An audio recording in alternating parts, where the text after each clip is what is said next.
ليه المتابعين مش كفاية لبناء بزنس ناجح؟ في عالم التسويق ممكن يكون عندك آلاف أو حتى ملايين المتابعين على السوشيال ميديا، لكن في النهاية لما تيجي تبص على الأرباح تلاقي إنها مش بنفس قوة الأرقام اللي قدامك. السؤال اللي بيطرح نفسه، ليه المتابعين مش كفاية عشان تبني بزنس مربح؟ الموضوع ببساطة هو الفرق بين الاهتمام والاحتياج.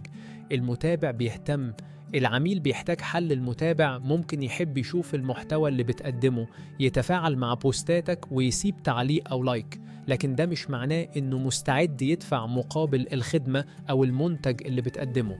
في المقابل العميل هو شخص عنده مشكلة فعلية وبيبحث عن حل. لما يلاقي إن منتجك هو الحل مش هيتردد في الشراء. ليه المتابعين مش كفاية لبزنس شغال؟ الناس بتحب تتابع وتشوف محتوى جديد، لكن مش دايما بيكون عندهم نية فعلية للشراء. المتابعة مش بتتحول لمبيعات إلا لو في احتياج حقيقي. مش كل متابع هو عميل مثالي. ممكن يبقى عندك آلاف المتابعين اللي بيحبوا المحتوى المجاني اللي بتقدمه، لكن مش كلهم محتاجين المنتج أو الخدمة اللي بتبيعها. العميل المثالي هو اللي بيدور على حل لمشكلة عنده ومستعد يدفع.